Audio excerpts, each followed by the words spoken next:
Our thought in starting Rodef Shalom was the fact that we wanted something that was a community-minded congregation. One of the first efforts in our congregation was we went out. There was an area called Gum Springs in Fairfax County, and the people did not have paved roads or they had a hard time getting their food in. Many of the people were very poor, and our congregation started delivering foods and clothing to the people in Gum Springs. We had a group of women who cooked and served for bar mitzvahs and weddings. So we raised a lot of money that way. And so the sisterhood really did that, and they put in a kitchen. And little by little, we kept adding to the building. We all worked together so that we could build a congregation. Because we were so small, everybody had to come to services on Friday night. Otherwise, we wouldn't have a minyan. And we would pick flowers in our backyard and bring it in. And we would make cookies every week and bring it in. We met in the office, actually the basement in an office building in Falls Church. We used the ladies' room to wash out the coffee pot and to fill the coffee pot with water. One person had to hold the door open, otherwise we couldn't do it.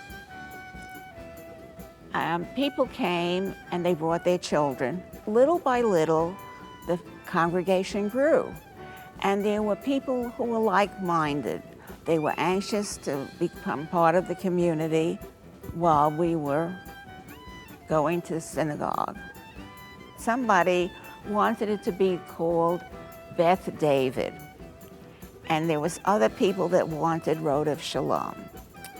And there was a big discussion, not a fight, because we tried not to fight, but a big discussion about what it should be named. And so we did have a vote, and I think Temple Rodef Shalom won by one vote. Otherwise, we would have been Beth David. Our lives really were very much into the congregation. My daughter taught in the religious school. Both my sons made many friends in the religious school. And we had 2 bar mitzvahs and 3 confirmations and a wedding. I love this congregation. I think we have a wonderful rabbi, assistant rabbi, cantor, assistant cantor, and we have our retired rabbi. And they are wonderful leaders. They've led us in the right direction. And the people themselves are wonderful.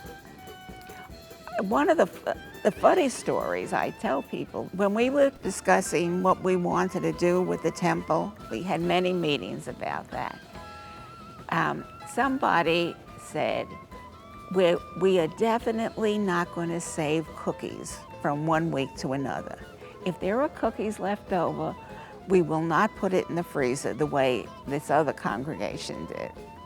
So that was why every week we would bring freshly baked cookies. This is my home. When I walk in and I look around and I see the people I know, and some I don't know, but are all friendly and kindly. And then I think about my children who are members of this congregation and my grandchildren. It makes me feel wonderful.